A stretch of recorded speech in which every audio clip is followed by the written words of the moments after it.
Bueno, estas son las dos empresas que llevan alimentos a mi casa, Petróleos Mexicanos y el Instituto Mexicano del Seguro Social. Entonces, eh, agradezco esa parte. Esta es la UMAE 189 o el hospital número 14 del IMSS en Veracruz. Ingresamos aproximadamente 450 pacientes a la terapia intensiva por año. Y este es un hospital general de Petróleos Mexicanos donde ingresamos aproximadamente 150 pacientes. Su servidor trabaja en el turno vespertino en el IMSS y en el turno matutino en Petróleos Mexicanos. Aproximadamente la mitad de los pacientes se extuban en el turno vespertino, según las estadísticas que me dio mi jefa antes de venir a platicar con ustedes. Entonces vamos a hablar un poco de evidencia y un poco de experiencia. Me parece que una de las partes medulares para nosotros, cuando somos residentes de urgencias, es intubar. Cuando somos residentes de terapia intensiva o cuando somos médicos de terapia intensiva, es extubar, ¿no?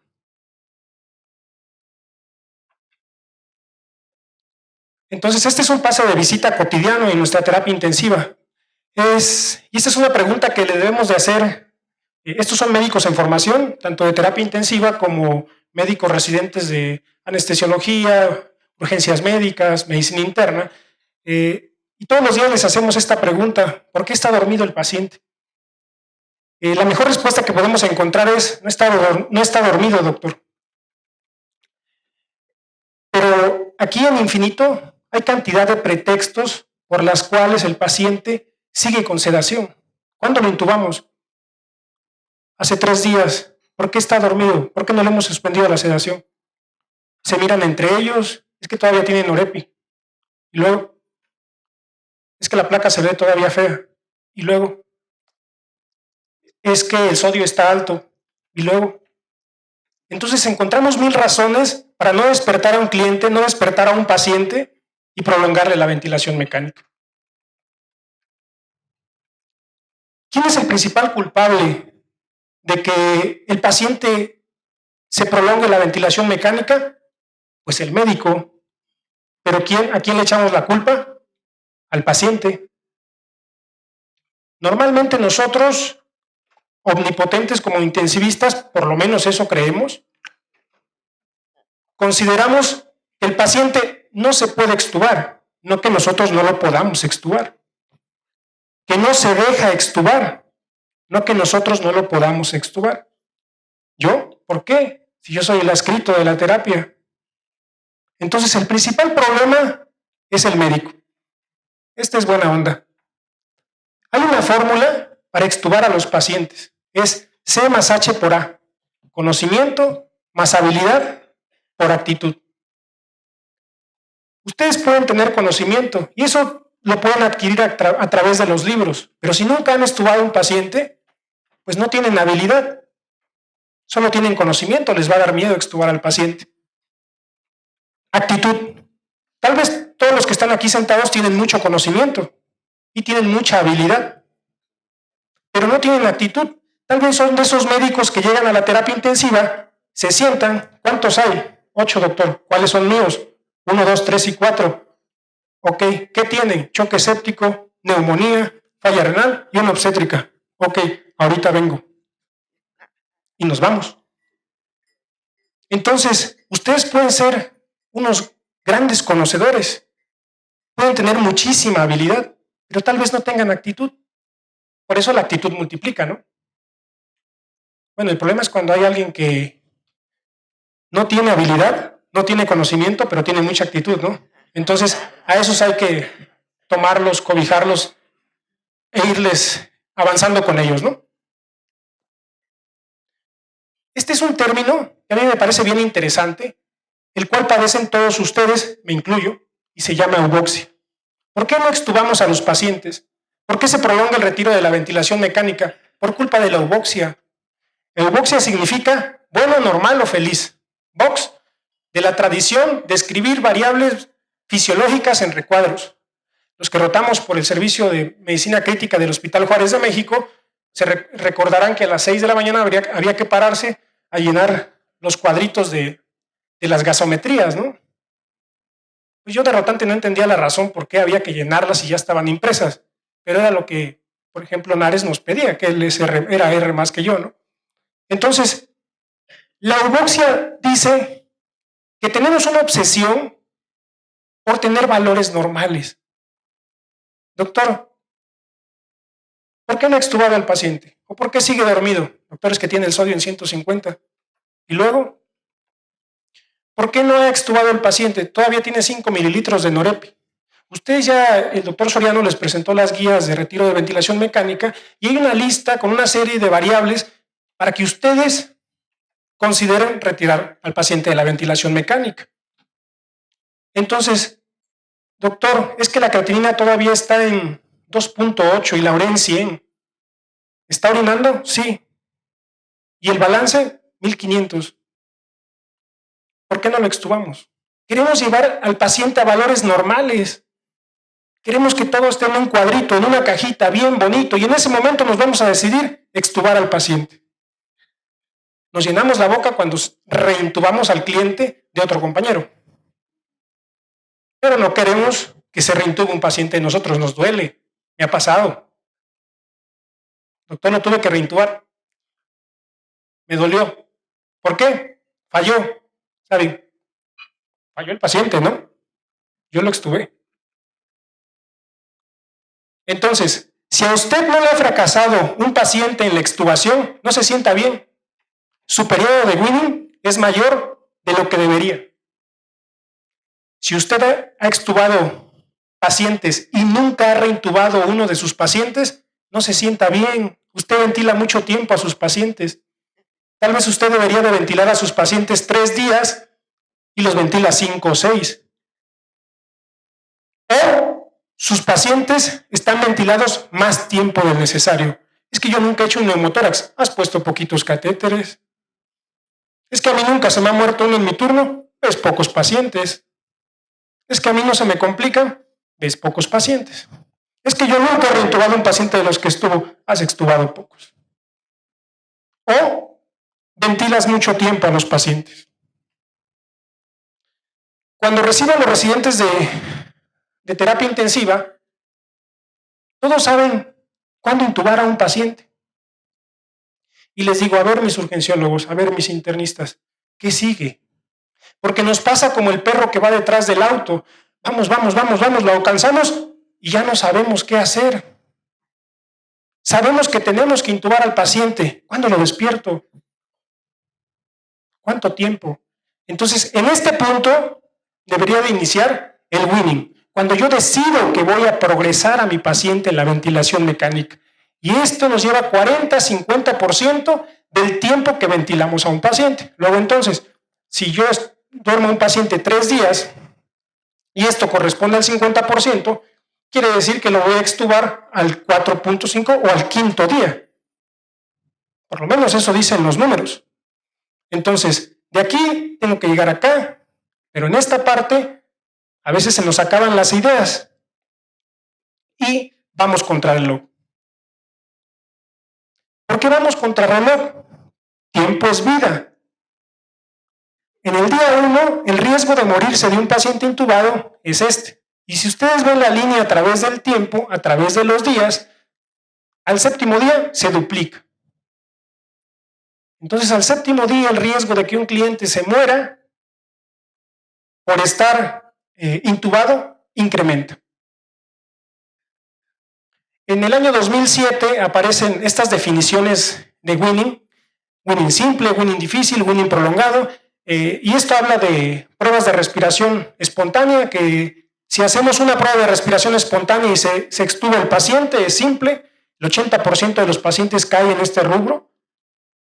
Winning difícil, si falla esta prueba de respiración espontánea, si lo intentamos 1, 2 o 3 veces o lo extubamos en los primeros 7 días, y si falla más de 3 veces o lo extubamos después de 7 días. La gran mayoría de los pacientes son estos. Tal vez un Whipple que llega en el turno de la tarde, despiértalo, tolera, sí, progrésalo, extúbalo. No es lo mismo que extubar a un paciente que llegó por una neumonía por influenza, lleva 7 días intubado, no es lo mismo extubar al posquirúrgico que extubar al paciente que tiene el problema en el parénquima pulmonar. Esta es la incidencia, diferentes porcentajes y el riesgo de traqueostomía según la clasificación. Hace un año salió el estudio WIND y hablaba de que el consenso, pasaron 10 años, no consideraba este grupo de pacientes. Había grupo 1, grupo 2, grupo 3. Prácticamente esta es una prueba de respiración espontánea que se extuba en las primeras 24 horas. Este se extuba entre las 24 horas y el sexto día, y el grupo 3, los que se extuban después del séptimo día. Prácticamente muy parecido al consenso, pero incluyen este grupo. En este estudio comentan que esta nueva clasificación, utilizando la del consenso, se hubiese dejado de clasificar la mitad de los pacientes. Pero esta nueva clasificación, por ejemplo, pacientes que se extuban de manera fortuita o pacientes que prácticamente nos toca recibirlos, ya vienen del quirófano, vienen moviéndose, vienen agitados y prácticamente ni les hacemos prueba de respiración espontánea, sencillamente los extubamos. Entonces entrarían en este grupo. Entonces, ¿de qué depende que un paciente se ventile más tiempo? Primero, del médico, de la fórmula para extubar. Y segundo, de los factores de riesgo que este paciente tenga. No es lo mismo que su servidor, que tiene 34 años, tenga una apendicitis, haga lesión pulmonar, y a la hora de extubarme, no fumo, no tomo, bueno, casi no tomo, pero que me intenten extubar a mí con este porcentaje, mi riesgo de que se prolongue mi ventilación mecánica es del 4%.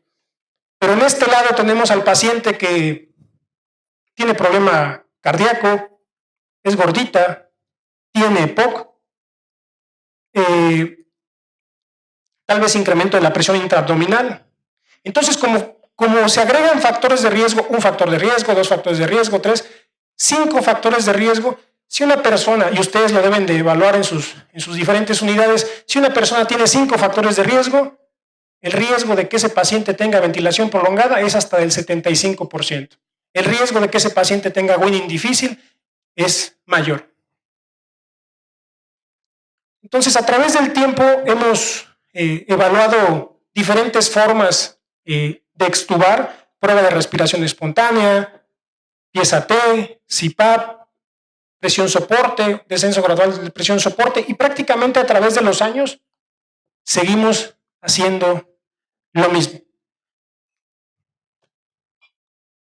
Entonces, ¿cuáles son los factores que prolongan la ventilación mecánica?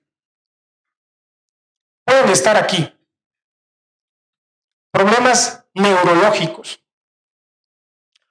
Y no solo problemas neurológicos, problemas para proteger la vía aérea. Un paciente puede tener la capacidad de respirar, pero tal vez no tiene la capacidad de proteger la vía aérea. Una cosa es que respire y otra cosa es que se trague la saliva.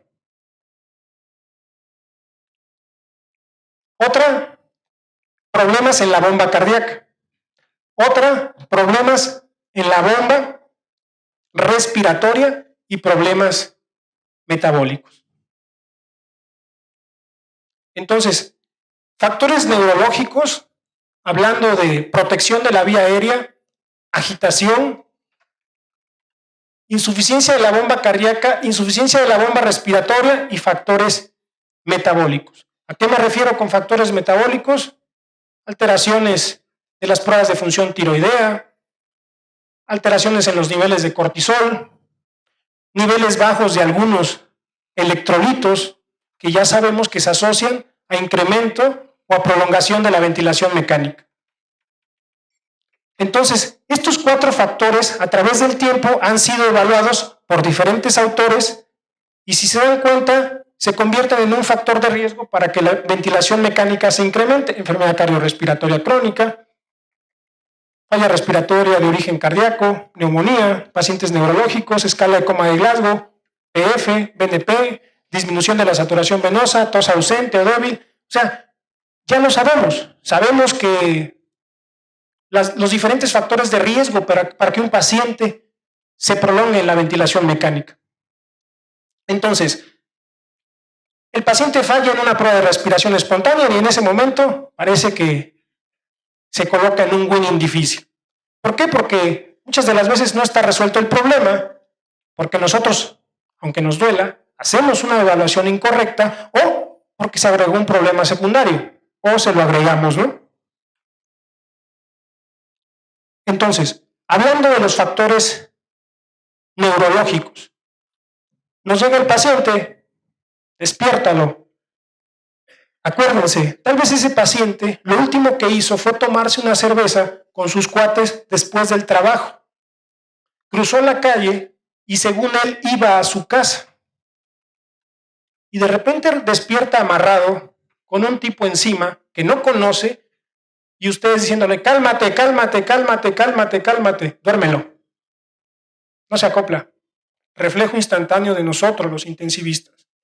Punto número 1, háblenle por su nombre, explíquenle dónde está, díganle qué le pasó. A nosotros nos gustaría. Y a veces esa simple maniobra hace que los pacientes entiendan. Antes de dormirlos, dexmetomedina. Muchas de las veces, por lo menos una práctica común en nuestro hospital, paciente, ¿qué le pasó? Tumoración frontal. Ok, ¿qué trae de sedación? Nada, déjale dexme. Déjasela a punto 4 para que despierte tranquilo. ¿Qué es? Un paciente alcohólico. Déjale dexme para que despierte tranquilo. Eso hace el despertar agradable de los pacientes y nos ayuda a poderlos extubar. Eso es una. Entonces, vean, el 80% de los pacientes cuando despierta con delirium. Y en esta curva de Kaplan podemos ver que el delirium se asocia a que el paciente permanezca más tiempo intubado. Razón, nosotros. ¿Por qué? Porque lo dormimos. Porque no tratamos el delirium. Porque muy pocos de nosotros consideramos que el delirium también es una disfunción orgánica. No mata tanta gente como una lesión renal aguda, pero sí es una disfunción orgánica. Ahora, esta es una escala que su servidor con los residentes utilizamos. Por ejemplo, nuestra terapia intensiva es polivalente. Ingresamos muchos pacientes neuroquirúrgicos o con traumatismo cráneoencefálico y luego entonces decimos, ok, despiértalo. ¿Cómo despertó? Está tranquilo, doctor. Y me traen una gasometría. Doctor, ya le hice NIF. Mire, menos 40. Dije, pues, ¿qué esperaba? Ese cuate lo operaron por otra cosa. Mire, doctor, P01 de 3. Ah, muy bien. BRS de 60. Muy bien. Lo extuvo. Dije, pues no sé. ¿Tú qué piensas? Ah, mire, la gasometría PF de 400. Muy bien. ¿Se traga la saliva? No sé. Yo no dudo que ese cliente tenga la capacidad de respirar. Lo que sí dudo es que tenga la capacidad de toser. Entonces, esta escala se hizo en pacientes neurocríticos, utilizaron una serie de variables y en el análisis multivariado encontraron que la escala, la respuesta visual, el ítem de visual de la escala revisada de coma daba un odds radio de 3. El reflejo nauseoso, 4. Deglución, 3. Tos, 3.8 y un área bajo la curva de 0.82. Sacaron esta escala y se dieron cuenta que teniendo 10 a 12 puntos se podían extubar los pacientes con un riesgo de fracaso de 12%. En lo personal, nosotros con 12 puntos extubamos a nuestro paciente. Paciente que no tiene problema pulmonar, pero que tiene un problema acá, nosotros aplicamos esta escala con buenos resultados y difícilmente los pacientes se reintuban. ¿Qué hago? Pues le meto el aspirador y veo si tose. ¿Cuánto le da la tos? 4 puntos. ¿Qué hago? Le empujo el tubo. A veces tose, a veces arquea el paciente. Evalúo deglución y reflejo nauseoso. Ustedes han visto pacientes que les hacen así con el tubo y ni siquiera hacen nada. Prácticamente ni se mueven, ¿no? Entonces a alguien se le ocurrió esa parte y se dieron cuenta que estos ítems o estas variables pueden ser útiles para extubar pacientes que tienen la capacidad de respirar, pero tal vez no de proteger la vía aérea. Bomba cardíaca. Alguna vez, cuando era residente de medicina crítica, salió el handbook de Paul Marik. Digo, a Paul Marik o lo amas o lo odias, pero no te es indiferente. Entonces decía una parte, el edema agudo pulmonar se cura con PIP, ¿no? Entonces, antes de cualquier, y había un capítulo que me gustaba mucho que decía diuréticos, la medicina del diablo, ¿no? Entonces, había esa parte me gustaba porque dice, si un paciente llega con edema agudo de pulmón, no le pongas diurético, ponle presión positiva y eso se va a curar. La presión positiva es buena para el pulmón, la presión positiva es buena para el corazón. Como todo, en exceso es mala. Entonces, las variables del gasto cardíaco son estas. Gasto cardíaco por frecuencia cardíaca por volumen latido. ¿Cuáles son las variables que componen el volumen latido? Precarga, poscarga y función ventricular. Entonces, todos nosotros estamos ya conscientes de que hay una relación entre el corazón y el pulmón. Entonces, si yo intubo a un paciente, le incremento el volumen pulmonar, la presión intratorácica, disminuyo el retorno venoso, eso hace que caiga la precarga del ventrículo derecho, si incremento la presión transpulmonar, incremento las resistencias vasculares pulmonares e incremento la poscarga del ventrículo derecho, ¿no? Entonces eso hace que caiga el volumen diastólico y al cuarto al quinto latido va a caer el volumen ventricular izquierdo. Esto cuando hay interacción cardiopulmonar, pero no todos los PIP nos van a dar interacción cardiopulmonar. Hay pacientes que les pones 10 y no por eso le tiras el gasto cardíaco, porque es el PIP que le corresponde. Entonces, el PIP es bueno para el ventrículo izquierdo. ¿Por qué? Porque disminuye la precarga del ventrículo izquierdo, porque disminuye la poscarga del ventrículo izquierdo, porque cuando a un paciente le pones la máscara con PIP o tiene PIP, disminuyes la respuesta a catecolaminas, disminuye la frecuencia cardíaca. Muchas de las veces nos pasa que tenemos un paciente con 5 de PIP, prácticamente lo vemos listo para extubar, le quitamos ese 5 de PIP, o como decimos nosotros en nuestro hospital, ponlo en pieza T en el ventilador, o sea 7-0, porque a veces, háblale inhalo, fueron a comer, es su derecho laboral, sindical y todas esas cosas, entonces está bien, ponlo en 7-0, pieza T en el ventilador, decimos nosotros. Y de repente el paciente se agita. ¿Por qué? Porque le quitaron la PIP. ¿Qué pasó? Ese retorno venoso, pues nuevamente llega al ventrículo derecho. El volumen diastólico final del ventrículo derecho se incrementa, la presión telediastólica del ventrículo derecho se incrementa, la poscarga del ventrículo izquierdo se incrementa. Le quitaron el PIP y eso lastimó a ese corazón. Entonces, por supuesto que la bomba cardíaca es un factor de riesgo para que la ventilación se prolongue. Habría que evaluar en ese momento, pudiera ser BNP, hay un estudio que comenta, pone un corte, que más de 200 de BNP incrementa el riesgo de falla en la extubación o de prolongación de la ventilación mecánica por causas cardíacas. Entonces, a nadie le queda la duda que lo ideal sería pues, quitarle el PIP, llámale a los de eco, así hacíamos en el ABC, hazle un eco, no, sí es corazón, ok, ¿qué es? No, pues gasto cardíaco, déjale levosimendan, todo bien, ¿cuánto tiene de balance? No tanto, ok, pero muchas de las veces no tenemos el eco a la mano, hay que ir a un servicio a solicitarlo. Saturación venosa. Si ustedes recuerdan, saturación venosa tiene un componente respiratorio que se evalúa a través de la saturación arterial, un componente de consumo metabólico que se evalúa en esta parte del consumo de oxígeno, hemodinámico, una parte de la saturación venosa es gasto cardíaco y capacidad de transporte que es la hemoglobina. Un estudio, tú pones a tu paciente, empiézate, estaba bien, tenía saturación venosa antes de que tú lo extubaras de 70%, cayó a 65%, algo tiene ese paciente, no está tolerando. Probablemente puede ser la bomba cardíaca, puede ser. Aunque el componente metabólico, el consumo de oxígeno, también puede estar involucrado. Pero ya hay estudios que correlacionan el delta de CO2 con el índice cardíaco. Si tomamos en cuenta que el punto de corte es 6, se ha visto que delta de CO2 por arriba de 6, a mayor delta de CO2, menos índice cardíaco. Lo que yo les sugiero, y esta es una de las tesis que tenemos preparadas para el siguiente año con los residentes de terapia intensiva es delta de CO2 para valorar pues, la extubación en este tipo de pacientes. Tu delta de CO2 es de 4, ponlo empieza a T, doctor se fue a 8, parece que la bomba no está funcionando bien. ¿Que el eco es mejor? Sí. ¿Lo tienen? No. Hay que buscar subrogados. Bueno, factores neurológicos, factores, la bomba cardíaca. Ahora veamos la bomba respiratoria.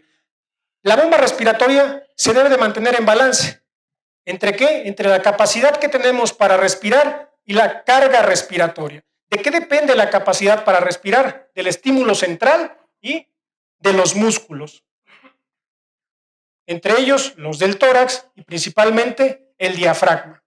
Si yo, mis músculos del tórax, tengo polineuropatía y no funcionan, pues mi capacidad de respirar es mala. Si mi diafragma está atrófico o no se mueve, pues mi capacidad de respirar es mala. Carga respiratoria.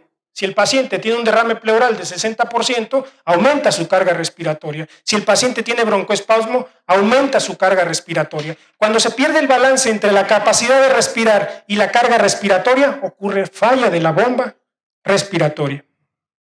Entonces, la bomba respiratoria, vean, es tan amplio el margen. Cuando hablamos de polineuropatía del paciente grave, literaturas dicen incidencia 25%, hasta 100%. Muchos pacientes tienen polineuropatía del paciente grave. Hay pacientes que tienen 5 días y, digo, si ustedes han visto, ¿se acuerdan de la escena de la mamá de Pepe el Toro, no? Cuando nada más mueve los ojos y no se mueve, y así pasan los pacientes. A veces nada más tienen los ojos abiertos y no se mueve.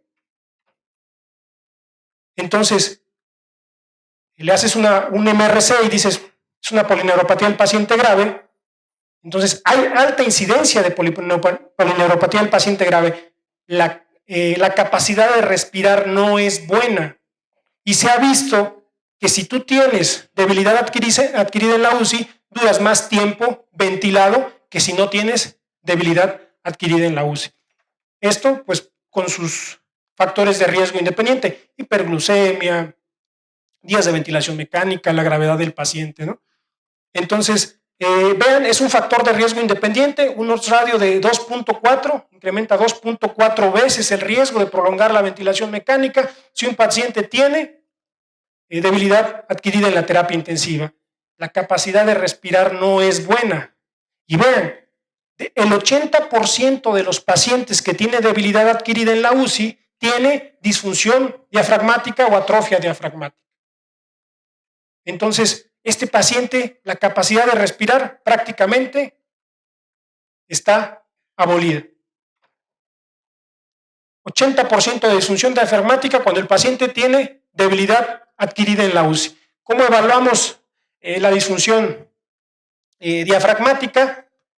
Puede ser medir el engrosamiento diafragmático menos de 0.2 centímetros, cambio en el engrosamiento diafragmático mayor al 30%, predice fracaso en la extubación o exclusión diafragmática.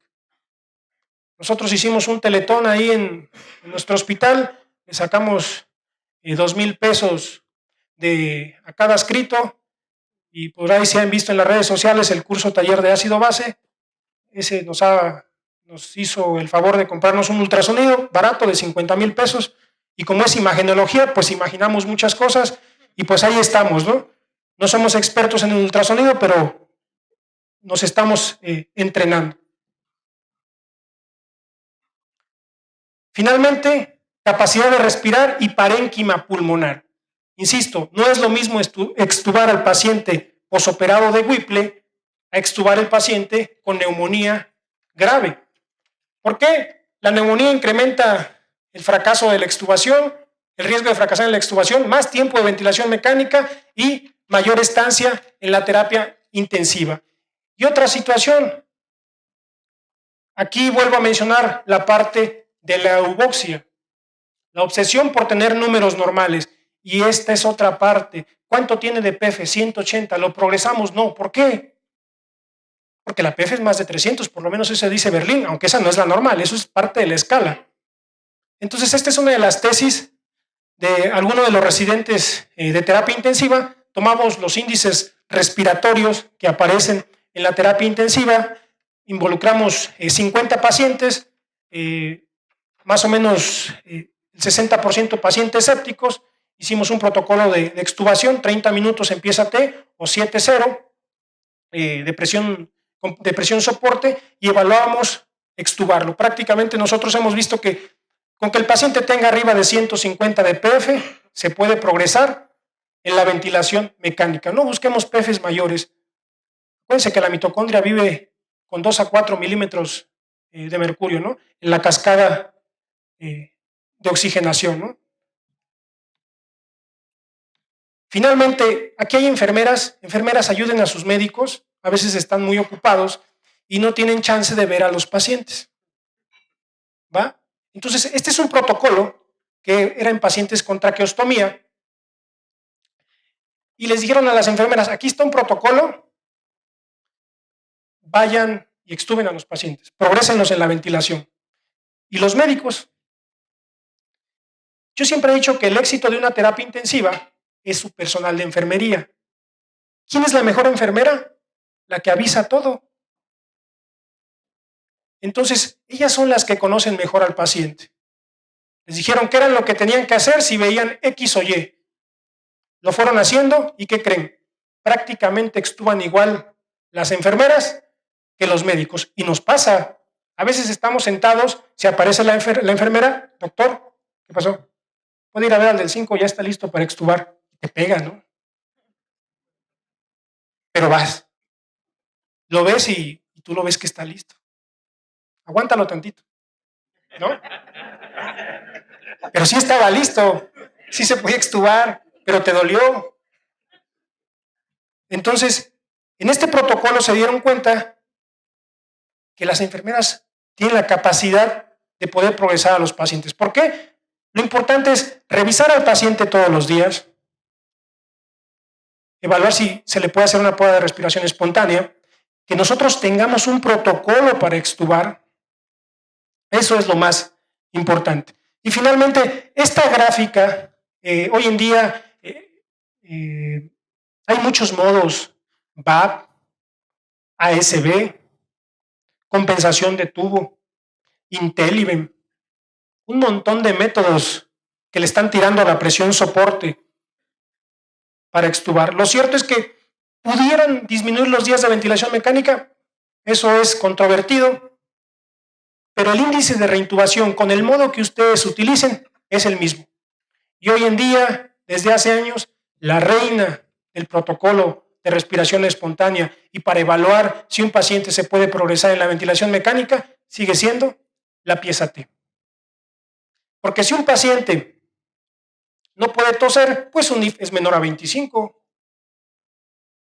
Porque si un paciente empieza T45 de respiración de frecuencia respiratoria, pues su BRS va a estar alterado. Entonces la pieza T puede ser o sigue siendo la reina de los protocolos de extubación.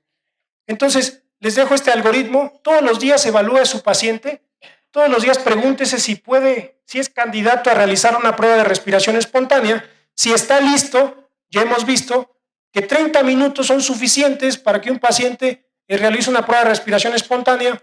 Si la prueba de respiración espontánea es exitosa, entonces usted evalúe la capacidad. Obviamente aquí, en este punto, si es exitosa, yo ya evalué todas las variables que dicen las guías. Entonces el paciente tiene la capacidad de respirar. Ahora evalúe usted la capacidad que tiene de proteger la vía aérea. Un servidor utiliza el estudio que les comenté. Si es adecuada, extúbelo. Si no es adecuada, reinicie la respiración asistida o espontánea. Eso es todo. Gracias.